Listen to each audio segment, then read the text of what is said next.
Thanks so much, Lauren, and good evening, everyone. Thanks for taking the time to join us. For those that haven't participated in one of my courses before, my name is Matt Queasley. I'm a reserve specialist and a professional engineer working with reserve advisors. Been with the firm for about 22 years now. So got quite a vast amount of experience. Our firm works with over 3,000 clients in the state of Florida, as well as over 10,000 clients throughout the United States. And so we've got a kind of a breadth of knowledge here. I'm also on my condominium board in Tampa, where I've served for 14 years now. So I get a little bit of that perspective as well.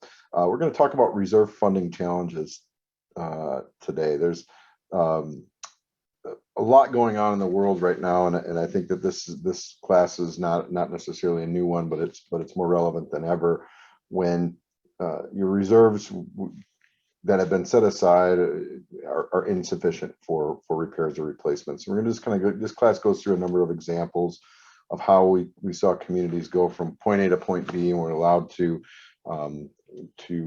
get their reserves into adequate shape with the minimum levels of pain. And I won't say it's totally painless, but relatively minimum levels of pain. We've all been in board meetings. I'm assuming most of us that are board members on the call, and many managers on the call certainly have been in board meetings where the community says, you know, let's I don't want to raise the fees. We can't afford to fully fund the reserves. We'll let the next person worry about it, et cetera, et cetera. And one of these, I think one of the goals of this class is just to show a number of examples that show really that thinking is flawed.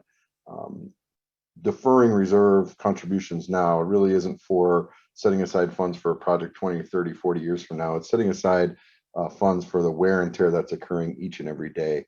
And the further we neglect our responsibilities as board members to take care of the financial health of the association, the further behind we get with respect to funding. So one of the questions, you know, when I hear we can't afford reserve contributions, well, I always challenge boards to think about what are the other options when we have these challenges. Well, we'll talk about a couple of them today, but generally you have the option to perhaps do a special assessment, which is a little bit of a bad word in our industry, but it doesn't make the project any more affordable. It doesn't make items cost any less. Maybe cost less today, but it likely costs more down the road. Another option we have is bank loans. One of the scenarios today we'll talk about has a bank loan, which is certainly an option. However, when we talk about over time, the cost of repaying the loan and the interest involved with the loan doesn't cost any less than the reserve contributions would have. And your other option really is to do nothing. And that's a case where oftentimes deferred maintenance, deferred work on the property is going to decrease the property value and perhaps again cost more in the long run to take care of maintenance that hasn't been done. So let's dive in to a few examples here. Like I said, today we're going to talk about some of the options: lack of establishing adequate reserves and additional assessments or a bank loan, poor assumptions, and then if we have time, we'll talk about settlement funds due to building defects. But first and foremost, probably the most common item we see is just a lack of establishing adequate reserves. Very, very common. Community takes over from the developer. The developer maybe has had relatively low fees or small reserve contributions, if any, while they're developing the community. Maybe they turn over after some of the buildings are 2 or 3 years old, and the first few boards say, well, we got to increase for some of the maintenance that wasn't done by that was done by the developer. Now we got to contract it out. Maybe some of the costs were a little bit higher than they initially expected. We've got a lot of new homeowners in here saying, wait a minute, when I bought it was $200 a month. Now you want to raise it to $300, you get objections. So, and it snowballs. So we end up with these many communities that end up, 10, 15, 20 years into their life of their community where they just don't have adequate reserves established, and they find themselves having to change course down the road. Anytime we can move this process sooner, it's helpful, and we'll show that. So this is a case study of a community that we had that had a client that had 237 homes. It was built in 2015 and had about 15 separate reserve components. We did studies for them in 2016 and again in 2019. This was an HOA. Their big expenses were streets, fences, perimeter walls. They had some little pavilions and drainage systems as well. But we did this study in 2016, right when the community was really brand new, and it was a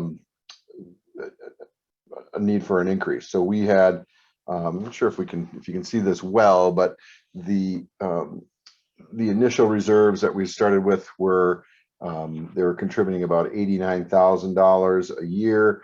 They had accumulated, some developer had put some seed money in there in this case, and so they are starting 2017, the first year of the analysis, with about $250,000 of reserves. Now, to get this community at that point in time adequately funded, we just needed to increase the reserve contributions by about $10,000 per year. So $10,000 in 2017, $10,000 in 2018, 2019, 2020, 2021. So for 5 years, we increased our contributions for $10,000 per year. And that was a way to get them on track to avoid the big expense. You can see the line. I'm sure that you can see it great from the examples, but Lauren will share the slides afterwards if you want to explore this. There's a line about what happens to the predictive reserves based on the current funding level. So on the 2016 funding level of 89,000, if that level was continued and no changes were made, you can see that the balance at the end of 2016 remains the same because that's the contribution. But every year after that, we start to lose ground until 2035, when all of a sudden, the second phase of the streets is needed, and we're $1 million in the hole. So the deficit there you see goes to 1.15 million in 2035 if nothing changed, if we just stayed at 89,000. So that example right there in 2016 says, okay, we've got to get slightly on track. We've got to continue to increase. We've got to continue to keep up with inflation, continue to keep up with costs, and also just course correct slightly to stay on track. The increase, to put it in perspective, was of about $10,000 per year, would have been about $42 per year per home, or $3.50 a month per home.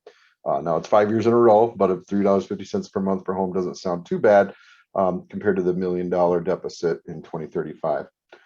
And this gets us to what we would call adequate reserves. Now, for condominiums in the state of Florida, this funding plan, where we're doing a stepped increase for 5 years in a row, likely would not meet the definition of full funding for the first 4 of those 5 years. So it would likely require a vote of owners to waive the full funding amount for a few years until the course correction was complete. Another option to avoid that vote in the state of Florida be a one-time increase. In this case, it would have been an increase of about $40,000 one time, and then inflationary increases after that. Not going to delve too far into those laws and rules for Florida. There's quite a few of them. I know we've had courses that have talked about those in the past, and we'll have more courses that talk about that in the future. But the kind of the trend here and this is a pooled schedule in some of these cases, is what we would call a stepped or a phased increases. It's a glide path to take the reserves from point A to point B. It's doable, it's possible. It just may require a vote of your owners to agree to the plan, as opposed to saying we've got to do this all at once, especially in a community with statutory reserves, which would apply to most condominiums in Florida. HOAs, most homeowners associations in Florida do not have statutory reserves. There are some that do, but if they do not have statutory reserves, these types of plans work very well. They don't require a vote, and it allows you to get on an adequate funding plan over a period of time. A lot of reserve funding or making changes to any budget relates to the communication that we have to our owners. So that's an important piece to a plan like this. Would be, yes, there is going to be 5 increases year after year after year. They're going to be relatively modest, but what that does is it keeps us from going negative in the hole. It avoids the need for special assessments in the future. We don't have to rely we won't have to rely on supplemental funding through bank loans or other means. So we did this study, like I said, in 2016, and I want to fast forward now to what happened in 2019. I'm sorry, this would have been easier to show. The five years of adjustments, like I said, $10,000 per year, 5 years to get adequate reserves. Fast forward to 2019, then and we did an update to this study. In 2019, they had actually reduced. They went down to 85,000. So they took the initial study, said, no, we don't trust it. We don't believe it, whatever. We don't want to implement it. And they didn't. And they actually, instead of going to 89,000, or they were at 89,000 in 2016, they were down to 85,000 in 2019. So not only did they not correct as we recommended, they didn't listen, and they decreased the contributions below that amount. So now in 2019, given where we're at, we're a little bit further below where we had planned to be in 2019. And so now the steps, we took a similar approach of a phased increase over 5 years, but the steps went from $10,000 a year now to $17,000 per year for 5 years. Still the same general model, and it still allowed us to avoid adequate funding by 2025. But it's got to be more aggressive steps and larger adjustments from year to year. In this case, $6 per home per month, which doesn't sound like a lot, but I'm sure to some owners that was a little less palatable than the $3.50 per month would have been a few years prior. What typically happens, especially in new communities, is that we lose time. We lose time to save, just like with our own personal retirement. The earlier we save for these items, the easier it is.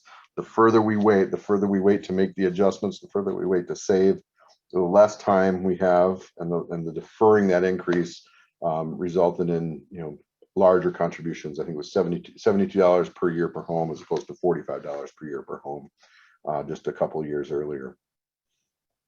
Although it's not ideal, it's still manageable, and I think the future boards and owners would appreciate these adjustments in the near term to avoid a larger expense in the future.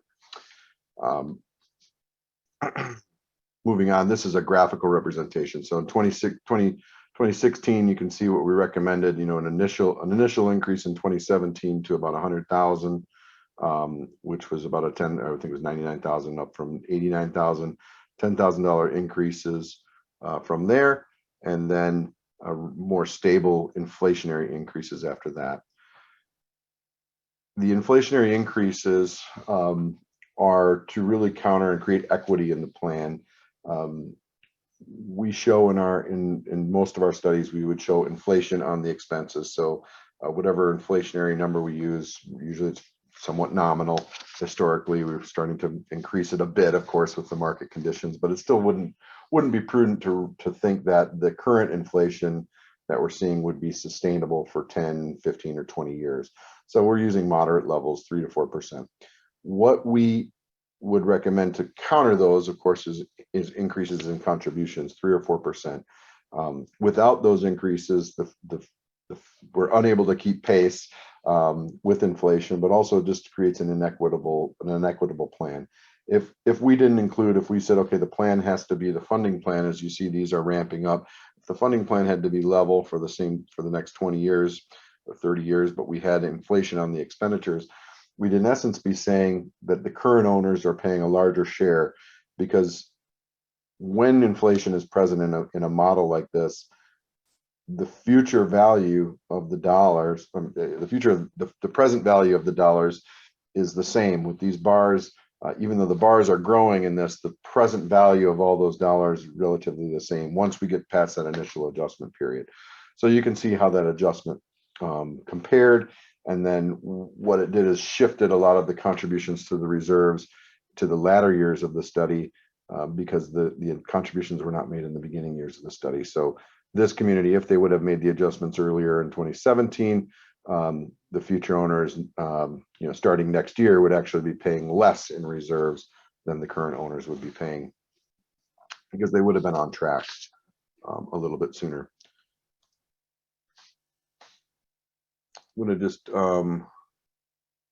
certainly I'm going to hold questions till the end.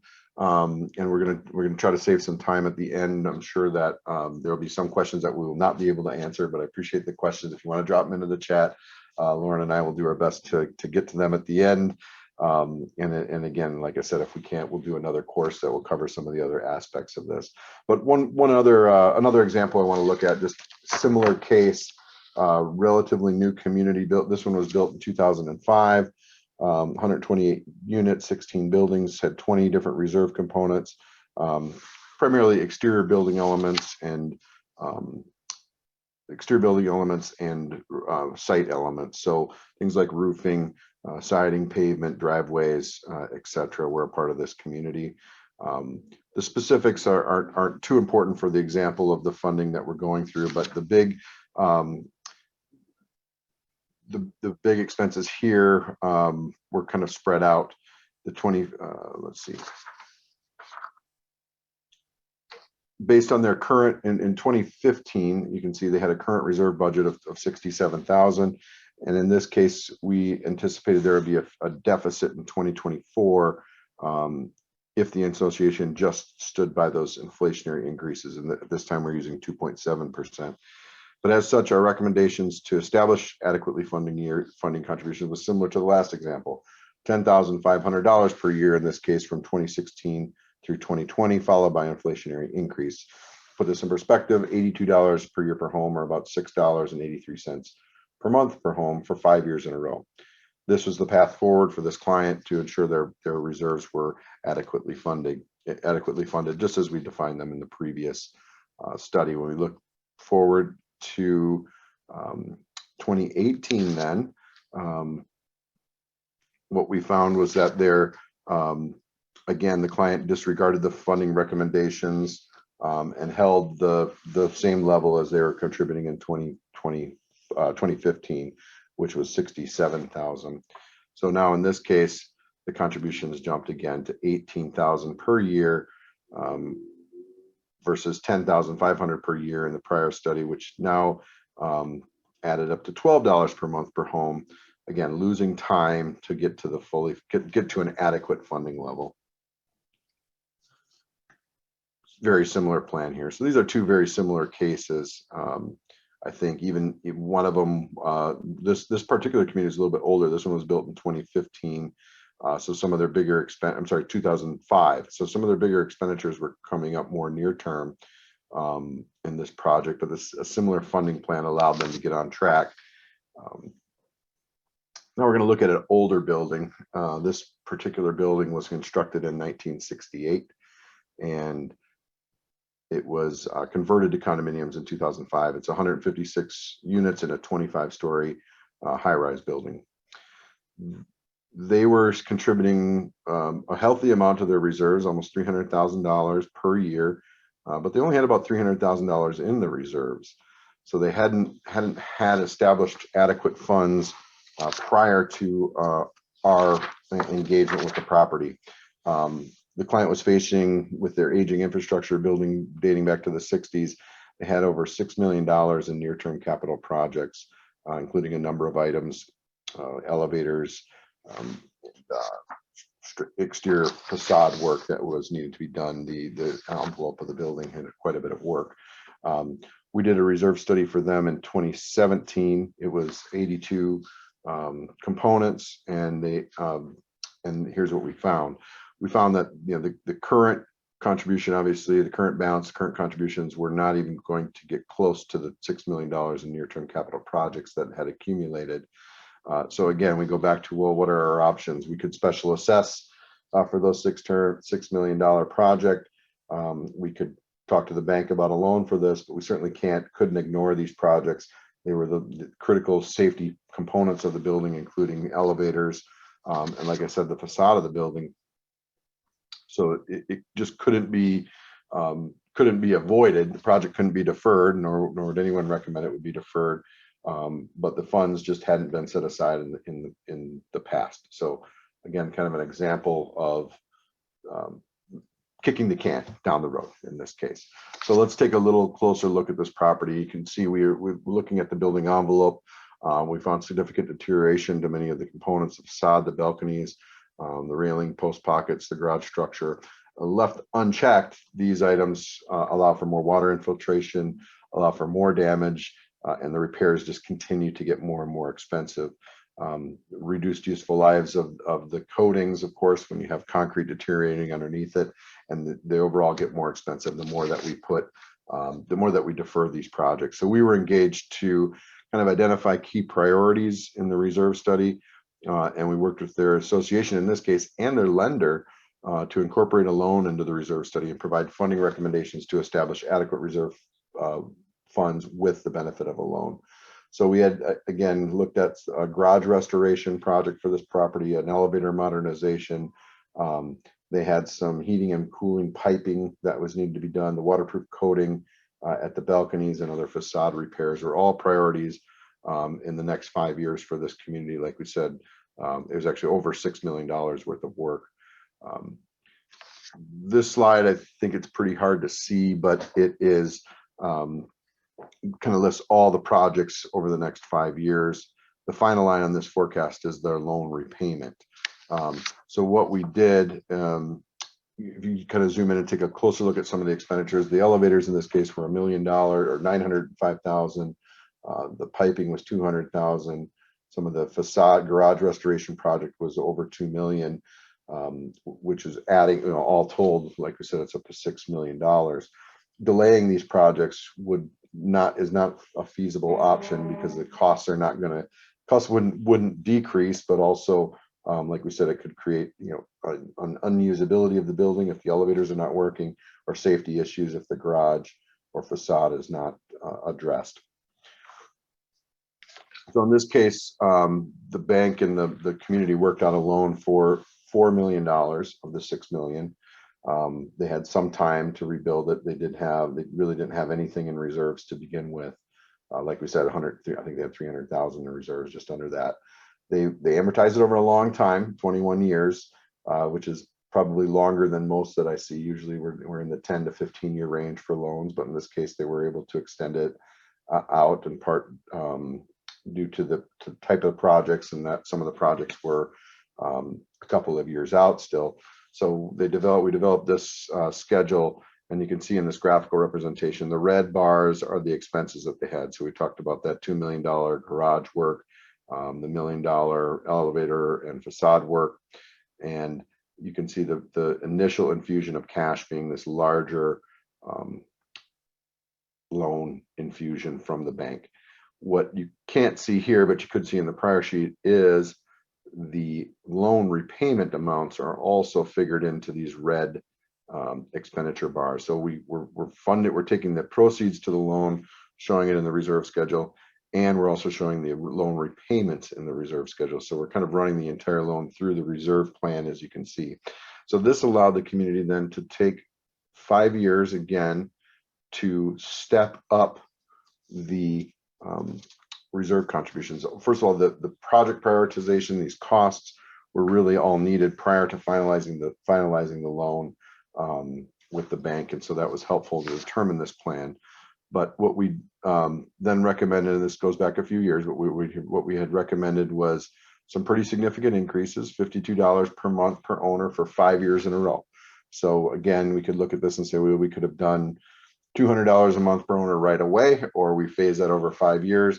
There's probably an argument to be made for either, but nonetheless, this was more of a glide path, a path for owners to understand that the costs are going to be going up in this building because they were not adequate. The assessments were not adequate to fund the projects that were needed. So here again, 5 year phased increases. It was almost $100,000 per year that was being increased to the reserve contribution because there really was no time, and the loan really allowed the building time to fund the projects and then also get on track for the next time a repair or replacement project is needed. Although it's not totally desirable solution because you're adding the cost of the interest on the loan, it was really the only solution outside of a major special assessment here that the board felt would allow them to accomplish the volume of near-term critical projects and the lack of reserve funds. This schedule will show the whole 30 years out there, but you can see that they have what we call a critical year in 2021, where the reserves are really at their lowest point. And then that critical year again repeats itself out in 2048, 2049. But at that point, the reserve balances leading into those years are over $2 million. So they've got the funds to take care of these projects. it's easy for an association to justify, that say they're high reserve, maybe they have a higher reserve balance. In this case, they had 300,000 in there, and they could say, "Oh, that's $300,000 of reserves. It's a large amount of money," but put up against what it's really needed for the building, it very quickly became apparent that that 300,000 was not an appropriate amount. So ultimately the amount required, is going to vary greatly based on where you are in the timeline of community, and of course what common elements you have to repair or replace as a community. The years leading up to major projects, you need to have a very large balance in the reserve contribution and the reserve balance sheet.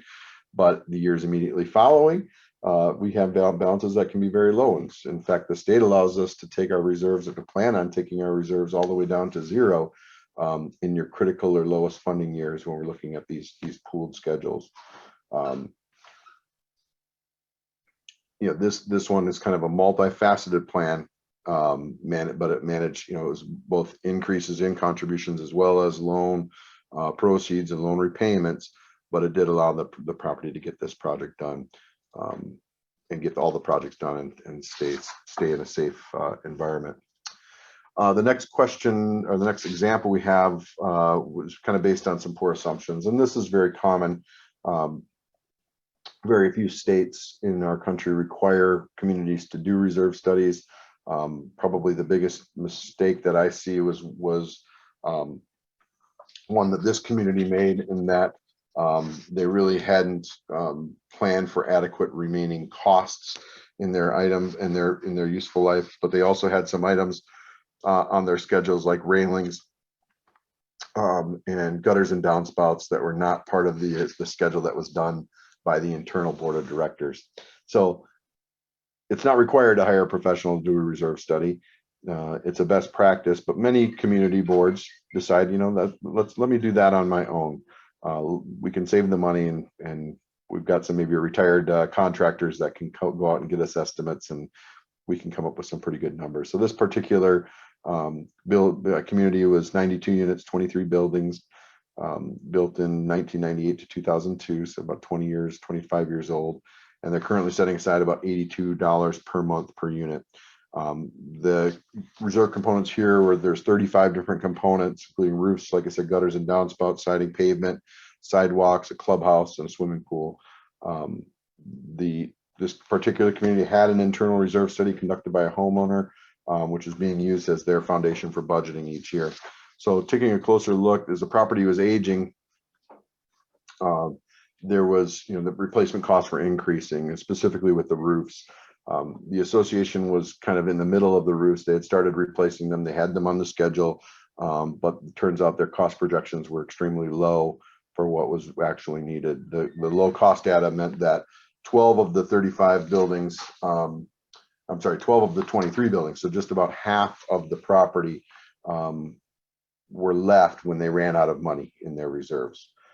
So now we were faced with, what do we need to do? They asked us to come and try to help prioritize the remaining roof replacements. And also, we found that they also needed painting for 9 of the buildings. They had done that in phasing, and their pavement needed some repairs as well. So we put both the roofs and pavement on a phased schedule. So we phased them over a number of years. There were some roofs that we're going to last a little bit longer. The buildings were built over a phased period, so we kind of stretched that expense out, and then made funding recommendations for, again, phased increases. So in this case, it was $28,500 per year for 3 years. Really, what they were doing for the first 3 years was just barely collecting enough money to fund the repairs and replacements for that year. So this was a case where if they didn't have 3 or 4 years to phase the roofs over, they would likely have had to go to a loan or a special assessment situation as well. But this community was able to take 3 steps, in this case, $26 per home per month increase, to get on track, and then really stayed at that higher level for many years for the continuation of the study, to just have those, again, inflationary increases. So you can see it went from 90,000 to 119,000 to 148,000 to 176,000. And then when we're at the 176,000, then we were doing something like 2.5% per year increases after that to ensure they had adequate funds. And this is just a case in point where what you don't know can hurt you. In this case, it was the cost. One of the biggest mistakes we see is just items not making their way onto the reserve schedule. For our HOAs in Florida, we all have a lot of ponds and stormwater systems in our communities, and oftentimes those get left off of the schedule. And so when one of those things comes onto the schedule, it's very easy, just like this community did, for us to run out of money before we have enough to replace all the projects. So having that comprehensive study would have saved this association by giving them more time to understand, yes, the roof costs are substantial and we need to get on track quicker. And many of our other communities, it's identifying items that they had not previously envisioned as a part of their reserve schedule that came up to surprise them. Because let's face it, in the first 15, 20, 25 years of a community, very little should go wrong. And it's usually that second 20 years of the community that things start to fall apart and require more money. Well, it's very easy for a board to get comfortable and say, we've been running this property for a long time. We've never had to worry about the ponds. Each year we have these fluctuations. We start to see a little erosion, but we think we're okay. And then, fast forward 5 more years, and that's a big problem. We just had a community that had, over $100,000 per pond to deal with their shoreline rebuilding because of the erosion. So making sure you get the right items, and that's just one example, and the right useful items and the right cost is really a helpful tool here. The last example I want to talk about is a community that had some defects. The best practice for updating reserve studies is to update every 3 to 5 years. However, there are several factors that would play into the need, and deferred maintenance, the lack of properly funded repairs, labor and material cost changes like we're seeing now are a few factors that relate to why you would change it. This particular community had settlement funds. So they had a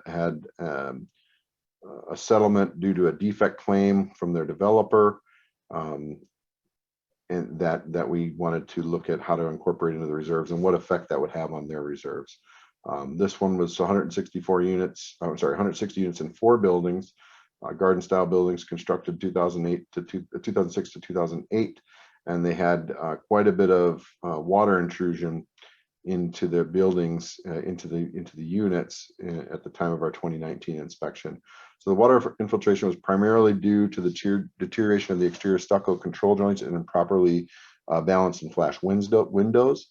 It's been an ongoing issue, and there's evidence of repairs needed. And at the time of the reserve study, the association was working to remediating those issues with the developer. The facade restoration totaled an estimate of about $350,000 for paint finishes and other repairs. And other near-term priorities included replacement of the elevator cab finishes and oil lines, as well as replacement of domestic water booster pumps. As you can see in this funding plan, the 2019 contributions were budgeted at $89,000.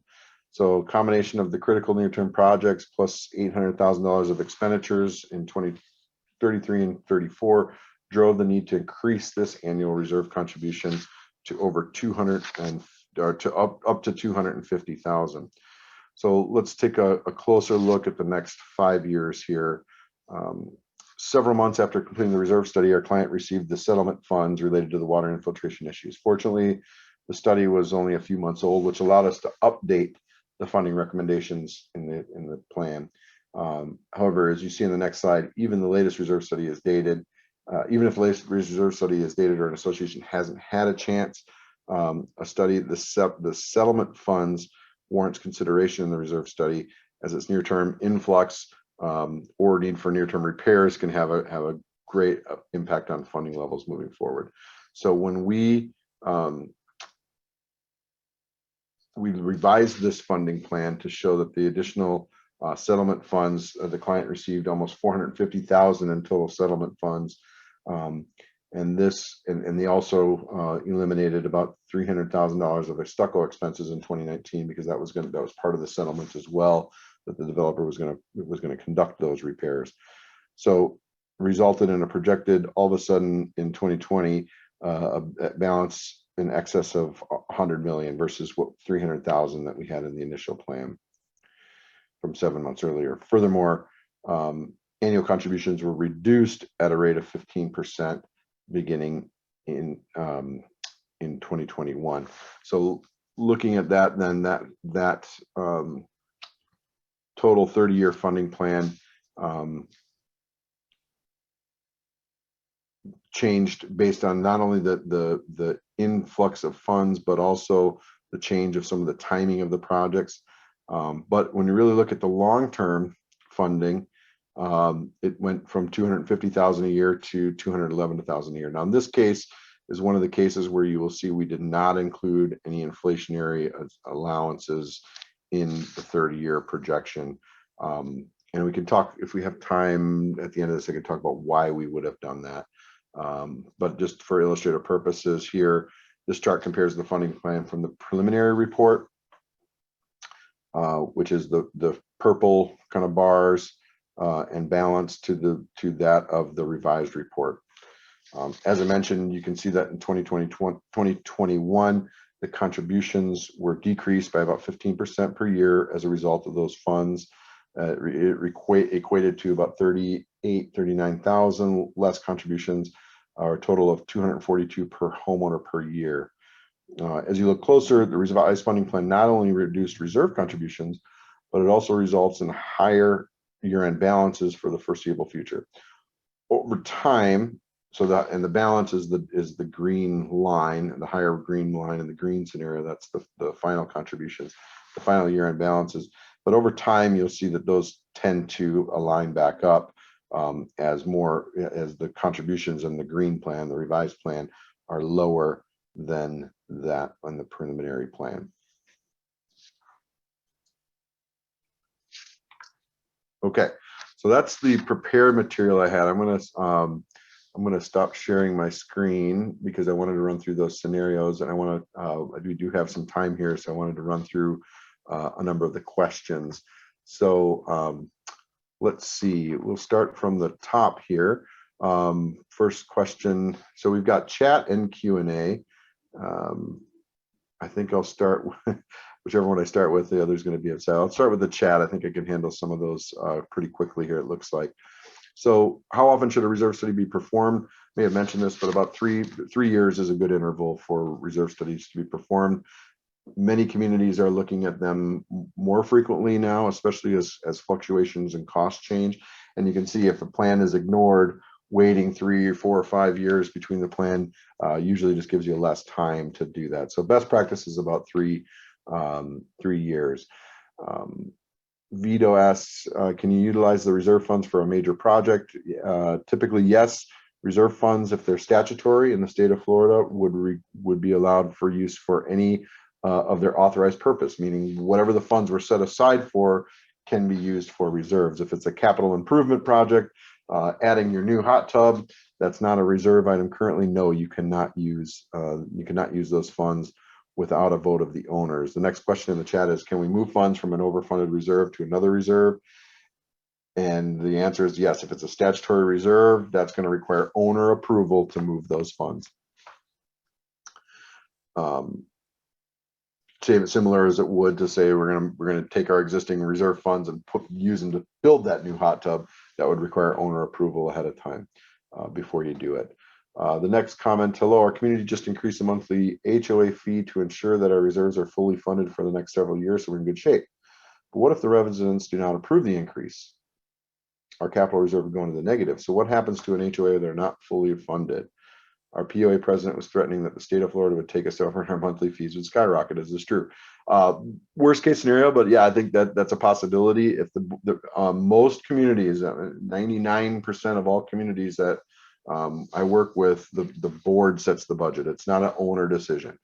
So we put our big boy and girl hats on and we say we're a board member, which means we have a fiduciary responsibility, and we must increase. We must make these changes. And these examples here are perfect ones that you can feel free to use on what can happen. And will the state of Florida take us over? That you can certainly go into receivership, but in most cases, the next board just has to deal with the issue and work with the bank, or break the bad news to the owners that the special assessments needed because the previous board were not good stewards.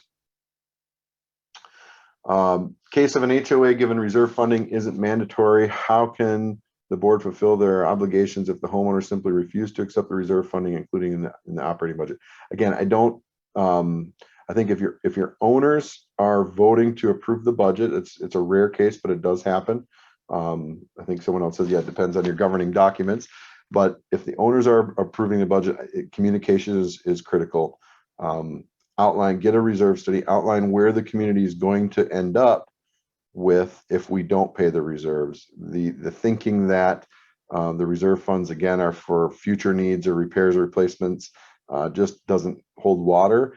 The reserve, every component that each owner is using each and every day when they live in that community, whether it's the road, the pond that's draining their water away, or the roof that's keeping them dry, is wearing and tearing and losing value and going to be require replacement. So we need to put that back into the community in order to have the funds to replace it. Otherwise, what will happen is the value of the units will deteriorate. You will not be able to sell units in a community that does not have good reserves in it.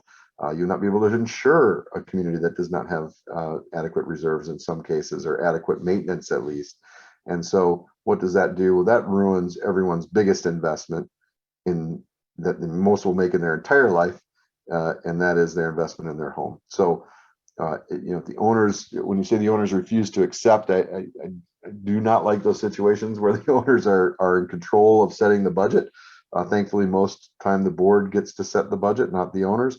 But if the owners are setting the budget, I think education and communication of the true needs of the community, the true cost of ownership of living in the community is essential. Rely on your professionals, rely on your reserve providers, your management, your engineers, your attorneys to explain from a third-party perspective to people that deal with communities like this every single day what can happen when those needs are ignored.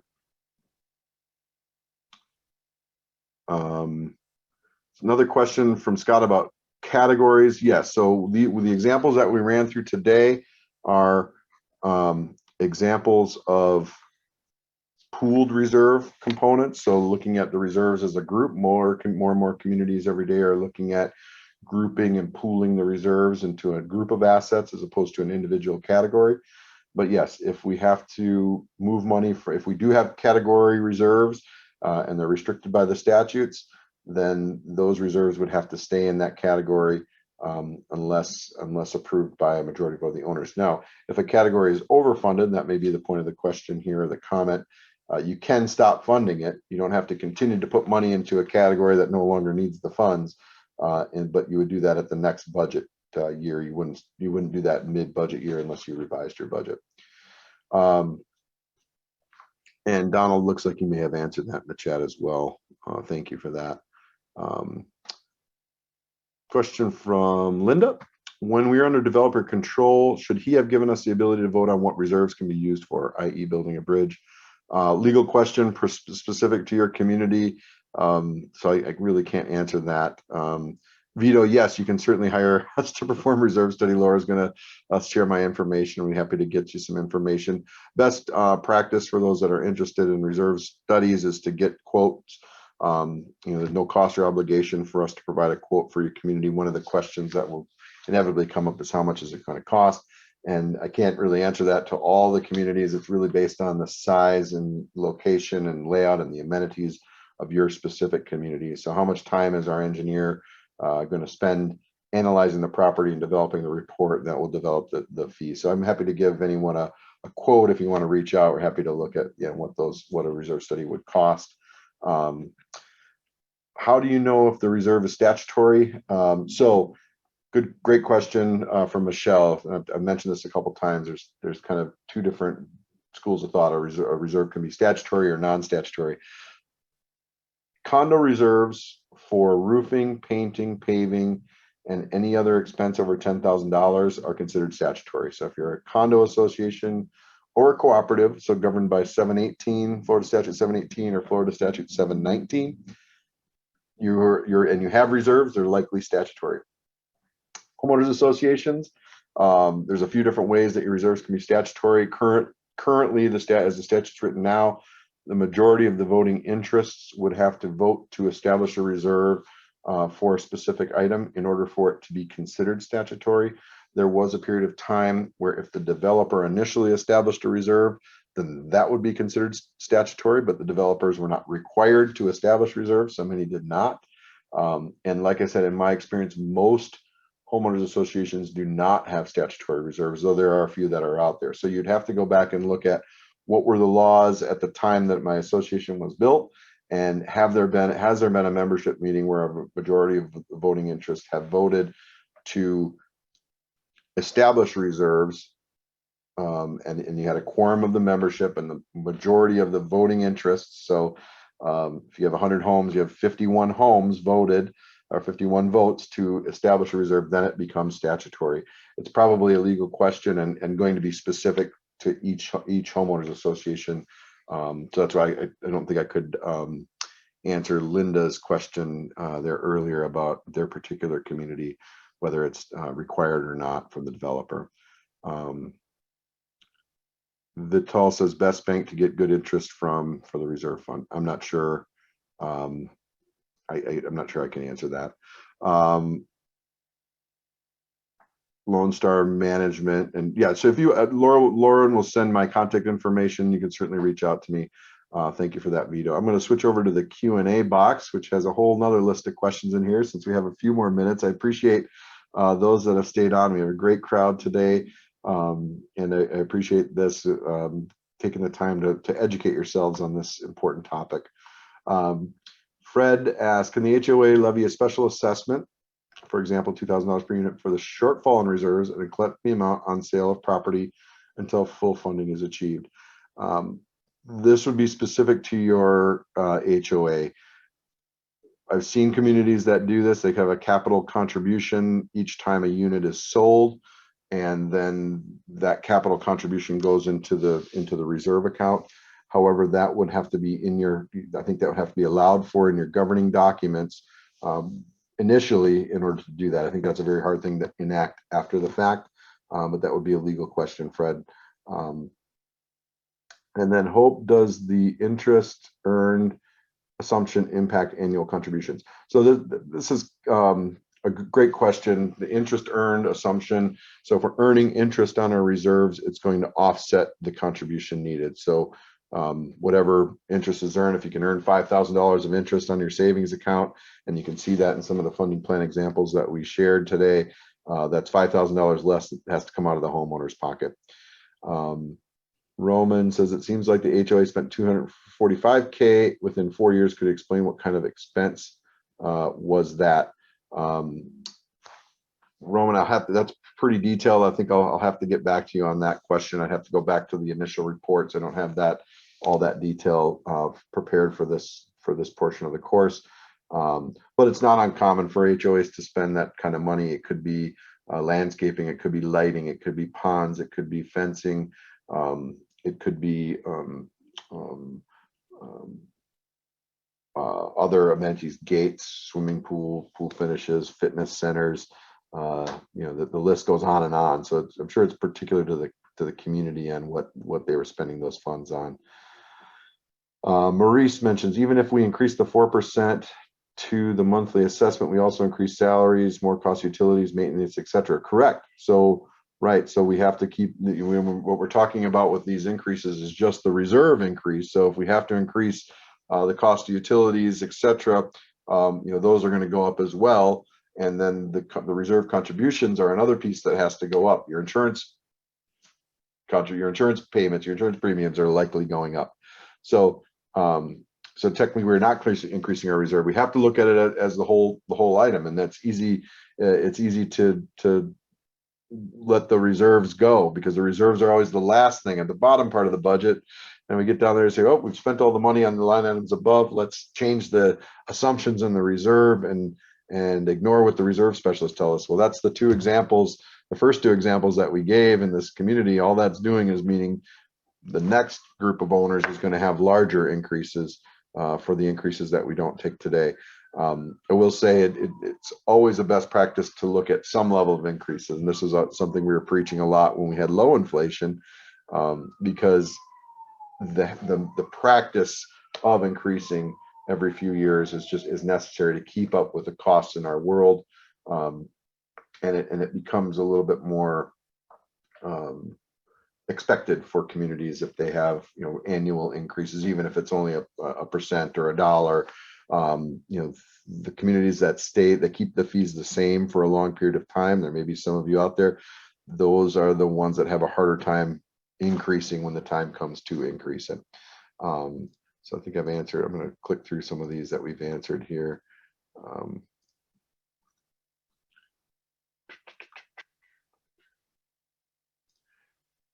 Henry asked, do you have an amenity? You have an amenity that is rendered unusable per a new law. Does the cost to bring the amenity up to code come from a reserve item? Assuming this amenity is a listed item in your reserves, yes, it should be a part of your reserve schedules, part of what the reserve funds are set aside for. So then I would say use the amenity. Now, if you don't have reserve funds for that amenity, so again, remember, you could have an HOA that has no statutory reserves, and maybe you never established reserves for that tennis court, and no one's using it, and it's dilapidated. Well, no, you cannot use your reserve funds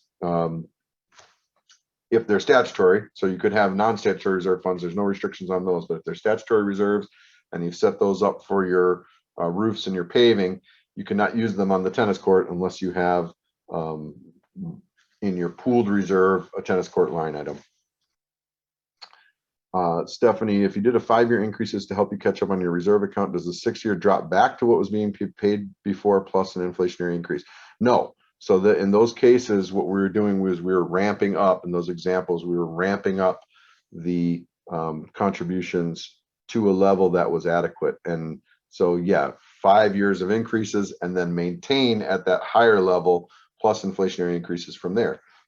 There could be a case where you would have a decrease, you get over the hump on a big project that you hadn't funded for. That could be a case, but in the examples we showed that we're running through today, I don't think we saw any of those large decreases or any significant decreases once we got to that adequate funding level. It was raise it and maintain it at that higher level. What are the reserve components? Linda, the reserve component, and this is probably better for another course. We're only about 5 more minutes, so we'll talk about how you define a reserve component. What are the reserve components? Of course, in each of these examples, there's different reserve components for different reserve items. So that's a tough one to answer in a short period of time, Linda. But thanks for the question. Thomas, my community hired a new company to do reserve study for my community in 2020. The new company used an inflation rate of 2% annually for the 30-year plan. Our board thinks an inflation rate of 3% would be more realistic. You commented current ranges range between 3 and 4%. What number do you currently recommend in reserve contribution?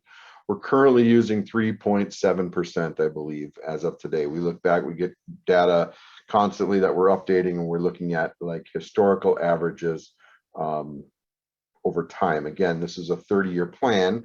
So to assume it's going to be 2% or 8% over 30 years probably isn't sustainable. But what we have seen is like 3.7 is the average over the last 30 years.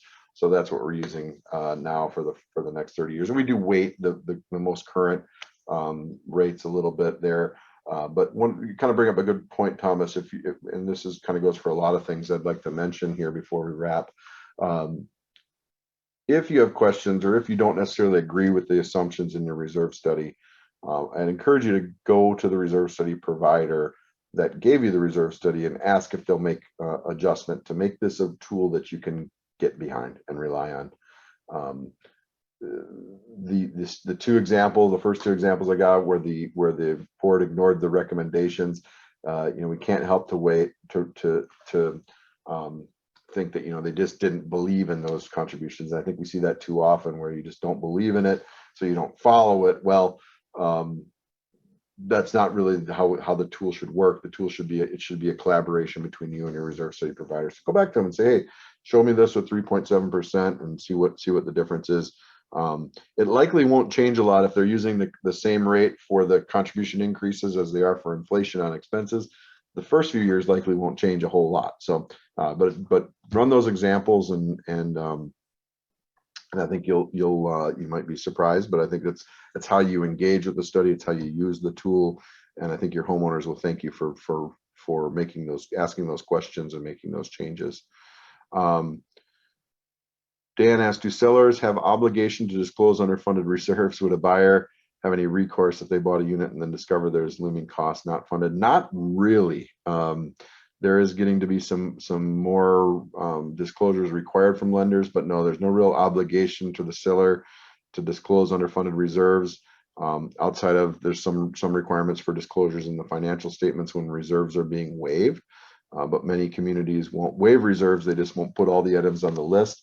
And unfortunately, I don't think the buyers have too much recourse there if they haven't done their homework. So ask ahead of time, and more buyers are asking to see the reserve study, asking to compare that to what's actually budgeted to ensure that their reserves aren't significantly underfunded without knowing it.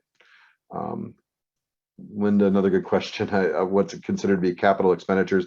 Capital expenditure would be a replacement of an item. And this is a definition from the Florida Administrative Code. Capital expenditures are replacement of an item that happens less frequently than annually. And the next question was the difference between reserves and cash reserves. I'm not sure that I understand the difference. I don't think there would be a, I don't typically see the term cash reserves. Typically reserves are in your, in your money market or your CDs. I suppose cash reserves could just be checking, depending on how it's allocated, but that's just a guess there, Linda. Sorry. Kelly has a couple questions here. How are reserve study costs actually established for each component? Current competitive bids, local industry pricing standards, etc. The best sources of costs are actual costs for community associations. So if you have just replaced or repaved your paving and you're going to have to do it again, we'll look at what you just paid for. That's the best cost that you can get. Current competitive bids would be another good source. Our company has developed a database over the last 30 years of information from what associations are actually paying for those projects to determine what you will pay for it. So a lot of different ways to get it. There is industry pricing tools out there that you can use. It's got to be local and it's got to be current because the current costs are changing quite a bit. So that's important. And I think I answered the question about the cost of the reserve study. It's really unique to the property. And I'm going to wrap there. I know there's a few more questions here. I want to be respectful of everyone's time. Happy to answer some of these. If you want to reach out, like I said, Lauren will send you my contact information. Happy to reach out to them reach out to you one-on-one and answer some of these questions. Great questions, great audience. I hope that this was a valuable course to all of you. I just wish we would have had a little bit more time to answer the questions, but we'll do this again soon. Thank you, Lauren, and thank you, everyone. Thank you, Matt. Thank you, everyone, for attending. Have a good evening.